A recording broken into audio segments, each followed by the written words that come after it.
जय बजरंगबली। कुंभ राशि वालों बंधुओं, स्वागत है आप सभी का आपके अपने चैनल हनुमान ज्योतिष में। तो मेरे प्रिय भाई बंधुओं, एक बार फिर से प्रस्तुत हो चुके हैं हम लेकर के 23 दिसंबर सन 2024 का राशिफल। तो बंधुओं, सबसे पहले हम सुविचार के बारे में आपसे चर्चा करेंगे और फिर हम आपको पंचांग की तरफ ले चलेंगे, फिर हम आपके फोकस के बारे में, फिर आपकी चिंताओं के बारे में। इसके बाद हम सीधा राशिफल की ओर बढ़ेंगे। राशिफल में बंधुओं हम आपके व्यापार के बारे में चर्चा करेंगे, साथ ही छात्रों की पढ़ाई लिखाई पर भी हम थोड़ी सी चर्चा करेंगे, स्वास्थ्य के बारे में, फिर वैवाहिक जीवन के बारे में। इसके बाद हम सीधा आपको एक अच्छा उपाय बताएंगे जिसके करने से आपके जीवन में 100% परिवर्तन आएगा। तो बंधुओं, आप लोगों से अनुरोध है, वीडियो शुरू से लेकर अंत तक देखना है, वीडियो को बीच में बिल्कुल नहीं छोड़ना है। साथ ही जो भी भाई बंधु इस चैनल से नए जुड़ रहे हैं उनसे मेरा अनुरोध है, उनसे मेरी हाथ जोड़कर प्रार्थना है कि आप लोग हमारे चैनल को सब्सक्राइब जरूर कर लिया करें, चैनल को सब्सक्राइब कर दिया करें और पूरी श्रद्धा भाव से कमेंट में जय बजरंगबली जरूर लिख दिया करें। आप लोग कमेंट के माध्यम से बजरंगबली का आभार व्यक्त कर रहे हैं। तो बंधुओं, इस बात का सदैव स्मरण रखें कि जो भी इस चैनल से जुड़ रहा है वह सीधे तौर पर बजरंगबली परिवार का सदस्य बन रहा है। जो इस चैनल से जुड़कर और वीडियो को देख रहा है उसके जीवन में 100% बजरंगबली की कृपा सम्मिलित हो रही है। तो देर न लगाएं, बिल्कुल भी संकोच न करें, अपने कमेंट बॉक्स को खोलें और एक प्यारा सा कमेंट लिख दें। बजरंगबली के नाम से यदि आप कमेंट लिखते हैं तो यकीन मानिए कि आप बजरंगबली की कृपा के पात्र बन जाते हैं। तो चलिए बंधुओं, शुरू करते हैं आज के विचार से। तो आज का विचार गरुड़ पुराण से लिया गया है। गरुड़ पुराण को हिंदू धर्म का महत्वपूर्ण ग्रंथ माना जाता है जो कि वैष्णव संप्रदाय से संबंधित है। इसमें भगवान विष्णु ने जीवन और मृत्यु से जुड़े कई गूढ़ रहस्यों के बारे में चर्चा की है। वैसे तो बंधुओं, आमतौर पर गरुड़ पुराण का पाठ घर पर किसी की मृत्यु के बाद किया जाता है या फिर कराया जाता है, क्योंकि इस पुराण को मोक्ष और सद्गति प्रदान कराने वाला ग्रंथ माना गया है। लेकिन इसी के साथ गरुड़ पुराण में भगवान विष्णु ने मानव जीवन से जुड़े कई महत्वपूर्ण कार्यों की भी चर्चा की है जिसका पालन करने से व्यक्ति का जीवन खुशहाल बनता है। जीवन में दुख और सुख हमेशा लगे रहते हैं, लेकिन धर्म शास्त्रों में ऐसा कहा गया है कि व्यक्ति अपने सुख या दुख का भागीदारी स्वयं होता है, क्योंकि यह सब उसके द्वारा किए अच्छे बुरे कर्मों का फल ही होता है। इसलिए गरुड़ पुराण अच्छे और पुण्य कर्म करने के लिए प्रेरित करता है। गरुड़ पुराण में ऐसे कामों के बारे में बताया गया है जो आपके जीवन को कष्टों से मुक्ति दिलाता है। जो लोग गरुड़ पुराण के इन नियमों का पालन करते हैं, मृत्यु के बाद उन्हें मोक्ष की प्राप्ति होती है। तो बंधुओं, गरुड़ पुराण में मानव जीवन के कल्याण के लिए जो कार्य बताए गए हैं, इन कार्यों को करने से व्यक्ति अपना तो उद्धार करता है, साथ ही अपनी 7 पीढ़ियों का भी उद्धार कर देता है। जिन घरों के बड़े बुजुर्ग इन नियमों का पालन करते हैं तो उस घर में उसकी 7 पीढ़ियों तक उस घर के सदस्यों को दुखों का सामना नहीं करना पड़ता है। तो आइए बंधुओं, जानते हैं कि भगवान विष्णु ने गरुड़ पुराण में ऐसे कौन से कार्य बताए हैं जिससे मानव जीवन का कल्याण हो सके। तो सबसे पहला कर्म तो भगवान विष्णु ने गरुड़ पुराण में यह बताया है, अन्नदान। जी हाँ, हमारे हिंदू धर्म में अन्नदान को महादान के समान माना गया है। इसलिए अपने सामर्थ्य अनुसार समय समय पर गरीबों और जरूरतमंदों में अन्नदान जरूर करें। इस परोपकार से आप अपना और आने वाली 7 पीढ़ियों का जीवन संवार सकते हैं, क्योंकि अन्नदान से ऐसा पुण्य प्राप्त होता है जिससे परिवार पर लगे दोषों का नाश हो जाता है।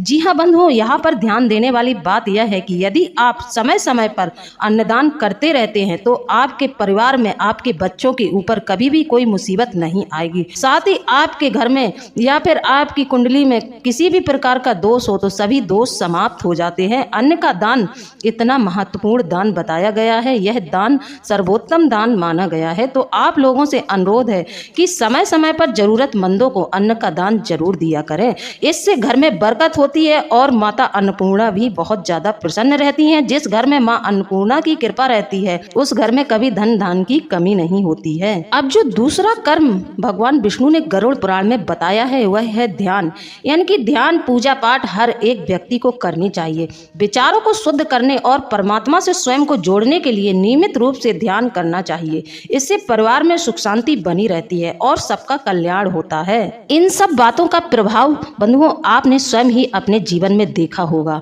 शायद आपने इन सब बातों पर नजर नहीं रखी है, लेकिन अब आप हमारे कहने पर इन सब बातों पर ध्यान जरूर दें। यदि किसी के घर में बहुत समस्याएं चल रही हैं, बहुत ज्यादा परेशानियां चल रही हैं, फिर अचानक से उस घर का कोई एक सदस्य पूजा पाठ करने लगता है, किसी देवी देवता की शरणागति ले लेता है तो उस घर के जितने भी सदस्य हैं सबका उद्धार होना शुरू हो जाता है, दोषों का नाश हो जाता है। जितने भी दोष हैं, बुरे दोष हैं, कुंडली में दोष हैं, ग्रहों का बुरा प्रभाव है, सब कुछ धीरे धीरे समाप्त होने लगता है। एक व्यक्ति के करने से ही घर के सभी सदस्यों का उद्धार होना शुरू हो जाता है। अब तीसरा कर्म भगवान विष्णु ने गरुड़ पुराण में बताया है कि कुल देवता का पूजन करना। जी हाँ बंधुओं, हम अपने हर एक वीडियो में आपको इस बात के लिए पहले भी प्रेरित करते आए हैं कि अपने कुल के देवी देवताओं को जरूर माने, उनकी पूजा समय समय पर करते रहें। जैसे कि आपके यहाँ कोई शुभ अवसर आया है तो आप अपने शुभ अवसर की शुरुआत अपने कुल के देवी देवता का नाम लेकर उनकी पूजा, उन्हें भोग प्रसादी आदि देकर जरूर करें।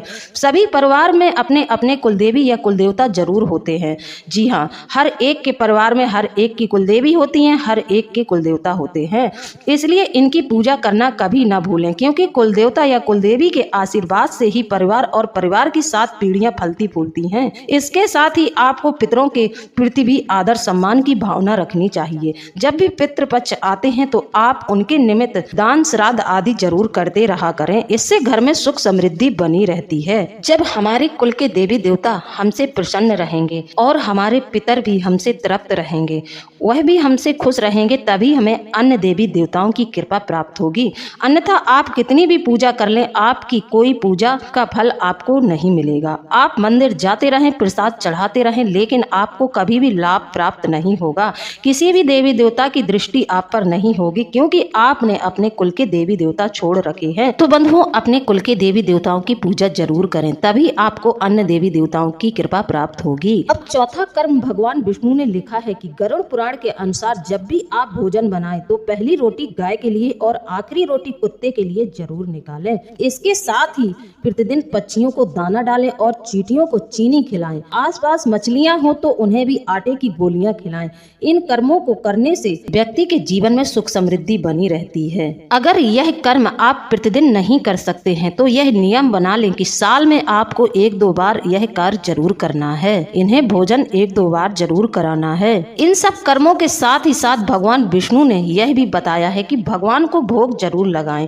इस बात को न भूलें कि आपके पास जो कुछ भी है वो ईश्वर का ही दिया हुआ है, इसलिए उन्हें इसके लिए धन्यवाद जरूर करना चाहिए। ईश्वर का धन्यवाद करना कभी नहीं भूलना चाहिए। हमारे पास जो भी होता है, हमारा कुछ नहीं होता है, वह सब ईश्वर की कृपा होती है। तो भगवान को धन्यवाद कहने का सबसे बेहतर तरीका है कि आप जो भी ग्रहण करें सबसे पहले उसे प्रभु को अर्पित करें। इसलिए घर पर बनने वाला भोजन शुद्ध रूप से तैयार करें और सबसे पहले भगवान को इसका भोग लगाएं, फिर सब परिवार ग्रहण करें। तो बंधुओं, यह था आज का विचार। यदि आप लोगों को अच्छा लगा है तो आप हमें कमेंट के माध्यम से जरूर बताएं। अब हम बढ़ते हैं पंचांग की तरफ, देख लेते हैं क्या कह रहा है आज का पंचांग। तो बंधुओं, आज है 23 दिसंबर, दिन है सोमवार, तिथि है अष्टमी, नक्षत्र है उत्तरा फाल्गुनी नक्षत्र चल रहा है, कृष्ण पक्ष चल रहा है। तो बंधुओं, आज सूर्य उदय होगा सुबह 7:11 पर और सूर्य अस्त होगा शाम 5:30 बजे। चंद्रमा कन्या राशि में गोचर करेंगे दिन और रात। यदि आप किसी शुभ कार्य को करना चाहते हैं तो राहु काल का समय जरूर नोट कर लें। राहु काल में किसी भी शुभ कार्य की शुरुआत नहीं करना चाहिए, नहीं तो वह कार्य खराब हो जाता है, उसमें हमें सिद्धि प्राप्त नहीं होती है। तो राहु काल का विशेष ध्यान रखें। तो बंधुओं, राहु काल सुबह 8:28 से शुरू हो जाएगा और 9:46 तक रहेगा। अब बात करते हैं आज के शुभ योग के बारे में। तो बंधुओं, आज सर्वार्थ सिद्धि योग पूरे दिन रहेगा। अब बात कर लेते हैं अभिजीत मुहूर्त की। तो अभिजीत मुहूर्त दोपहर 12:04 से शुरू होगा और 12:46 तक यह रहेगा। यदि आप किसी शुभ कार्य की शुरुआत करना चाहते हैं तो आप कर सकते हैं। आज पूर्व दिशा का दिशाशूल पड़ रहा है, तो पूर्व दिशा में आज के दिन यात्रा न करें। आज अग्निवास पाताल में है और शिववास गौरी के साथ है और हमारे सूर्य देवता धनु राशि पर ही गोचर करेंगे। अब जान लेते हैं आज के फोकस के बारे में। आज आपका फोकस किन किन बातों पर रहेगा। आज के दिन आप लोग अपने जीवन के लक्ष्यों पर ध्यान देंगे। जो लक्ष्य आपने बनाया है, आपने जो योजना अपने व्यापार के लिए बनाई है, आज आप पूरा दिन उसी पर काम करने वाले हैं। और आज के दिन आप थोड़ा बहुत समय अपने जीवन साथी के साथ भी बिताएंगे। अब बात करते हैं आज की चिंताओं के बारे में। आज के दिन आपको अपने व्यापार को लेकर कई प्रकार की चिंताएं सताएंगी। आप व्यापार को सही तरीके से करने का पूरा प्रयास करेंगे, लेकिन आप कुछ गलतियां आज के दिन करेंगे जिसके कारण आप आपको कई परेशानियों का सामना करना पड़ सकता है, लेकिन आपको चिंता से मुक्त रहना है। ज्यादा किसी बात की चिंता करने की जरूरत नहीं है, अपने आप परिस्थितियां सही हो जाएंगी। अब बात करते हैं आज के राशिफल की। तो सबसे पहले देख लेते हैं कैरियर के बारे में। तो कुंभ राशि वालों की आज ऑफिस में परफॉर्मेंस बहुत अच्छी रहेगी। आज के दिन आप सकारात्मक विचारों से भरे रहेंगे, लेकिन कार्य स्थल पर चुनौतियां भी रहेंगी, जिससे थोड़ा बहुत दिक्कतों का सामना आपको करना पड़ेगा। तो बंधुओं, हो सकता है कि आज आपको ऑफिस में किसी बड़े कार्य की जिम्मेदारी सौंपी जाए, तो आपको जिम्मेदारी लेने में बिल्कुल भी संकोच नहीं करना चाहिए। आप लोग बहुत साहसी हैं, हर एक कार्य को अच्छे से कर सकते हैं। अब बात करते हैं आपकी आर्थिक स्थिति के बारे में। तो कुंभ राशि के जातक आज आर्थिक स्थिति के मामले में भाग्यशाली बने रहेंगे। पिछले निवेश आय के कई स्रोतों से धन लाभ होगा, निवेश करने की इच्छा बढ़ेगी और समझदारी से लिए गए आर्थिक फैसले सही साबित होंगे। हालांकि बिना सोचे समझे निवेश का फैसला न लें। अपने घर के बड़े बुजुर्गों से एक बार सलाह जरूर लें। व्यापार में बढ़ोतरी के नए मौके आपको मिलेंगे। आपको नई योजनाएं मिलेंगी कि आप अपने व्यापार में किस तरीके से बदलाव करें, जिससे कि आपके व्यापार में बढ़ोतरी हो। अब बात करते हैं स्वास्थ्य के बारे में। तो कुंभ राशि के व्यक्तियों को आज अपने स्वास्थ्य को लेकर सावधानी बरतनी चाहिए। अपनी सेहत का ध्यान रखें, योगा व्यायाम करें और अपने आप को तनाव से मुक्त रखें। यदि आप लोग तनाव में रहते हैं तो आप अपने कैरियर को सही दिशा नहीं दे पाएंगे, क्योंकि आप लोगों को गुस्सा बहुत जल्दी आता है। ऑफिस में आप अपना आपा खो सकते हैं, खासकर मीटिंग में, जिससे मुश्किलें हो सकती हैं। तो बंधुओं, जितना हो सके आप लोग सकारात्मक रहें।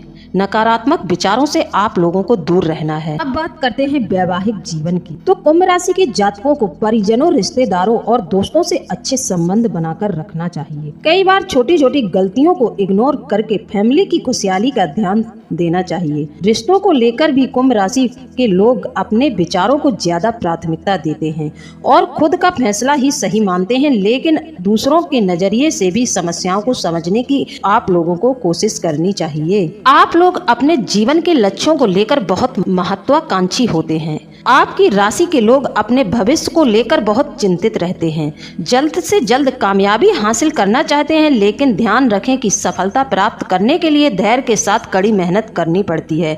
इसलिए अपने लक्ष्यों पर फोकस करें, निरंतर मेहनत करते रहें। याद रखें कि व्यक्ति को अपने अनुभवों और कड़ी मेहनत से ही सफलता की सीढ़ियां चढ़ने में आसानी होती है। तो वैवाहिक जीवन में छोटी मोटी नोक-झोंक जरूर रहेगी। रोमांस से जुड़ी हर चीज को आप संभाल कर रखेंगे और सुनिश्चित करें कि आपका पार्टनर अच्छे मूड में है। आप दोनों को पर्सनल और प्रोफेशनल कोशिशों में एक दूसरे का सपोर्ट करना चाहिए। जिन लोगों के बीच अतीत में छोटी मोटी अनबन हुई थी, तो आज के दिन वह सुलझ सकती हैं। अतीत में जाने से बचें। आपका जीवन साथी आपसे इस बात की उम्मीद लगाकर रहता है कि आप उसके साथ समय बिताएंगे और उसको अपने मन की हर एक बात बताएंगे, उससे कुछ भी छिपाएंगे नहीं। यहाँ पर कुछ लोग इस गलती को जरूर दोहराएंगे कि कुछ लोग पुराने रिश्तों में चले जाएंगे, जैसे कि उनका कहीं पहले संबंध चलता था, कहीं अफेयर चलता था, तो वह फिर से पुराने अफेयर में जा सकते हैं। इसके अच्छे और बुरे दोनों ही परिणाम आपको मिल सकते हैं, तो इस गलती को न करें। इससे आपका परिवार बिखर सकता है, साथ ही आपके माता पिता भी आपसे रुष्ट हो सकते हैं, तो इस बात का पूर्णतः ध्यान रखें। आज के दिन आप लोग कई प्रकार की बाधाओं से ग्रसित रहेंगे। आज का दिन व्यापारिक अड़चन बाधाओं को दर्शाने वाला रहेगा। कार्य क्षेत्र पर काम धंधे से संबंधित कार्यों में कोई न कोई व्यापारिक बाधा जरूर देखी जा सकती है, जिसके अंतर्गत कुछ व्यापारिक आर्थिक हानि भी आपको हो सकती है। किसी मशीनी कल पुर्जे की खराबी हेतु काम बाधित हो सकता है। आपकी कोई कार्य स्थल पर मशीन है जो खराब हो सकती है और आपका कार्य बाधित हो सकता है। साथ ही आपकी संतान की शिक्षा में भी बाधाएं आ सकती हैं। घर परिवार में किसी न किसी बात को लेकर आपसी विरोध जरूर देखा जाएगा। वर्तमान ग्रह गति को ध्यान में रखते हुए आपस में उलझने से बचें। कुछ मामूली बातों को अनदेखा करते हुए आगे बढ़ें। हकीका आपका स्वास्थ्य अच्छा रहेगा। कब्ज आदि से संबंधित कोई समस्या आज के दिन आपको परेशान कर सकती है, तो खाने पीने का विशेष ध्यान रखें। ऐसी चीजों का सेवन न करें जिससे आपको समस्या होती है। आज के दिन आपके लिए उपाय यही रहेगा कि आप हनुमान जी के किसी भी रूप की आराधना करेंगे। आपके लिए हनुमान जी की आराधना सर्वोत्तम होगी और हनुमान जी की आराधना से आपको काफी लाभ होगा। आप मंदिर चले जाएं, मंदिर में बैठकर एक घी का दीपक प्रज्वलित करें और हनुमान जी के सामने बैठकर हनुमान चालीसा का पाठ करें। इससे आपके वैवाहिक जीवन में जो परेशानियां आ रही हैं, आपके कार्यों में जो बाधाएं आ रही हैं, उन सब समस्याओं का समाधान निकलेगा और आपके जीवन में सुख समृद्धि आएगी। तो बंधुओं, विचार यदि अच्छा लगा हो तो आप हमें कमेंट के माध्यम से जरूर बताएं। इसी के साथ अब हम वीडियो को समाप्त करते हैं। मिलते हैं अगले ज्ञानवर्धक वीडियो में। जय बजरंगबली, जय बाबा भोलेनाथ। धन्यवाद।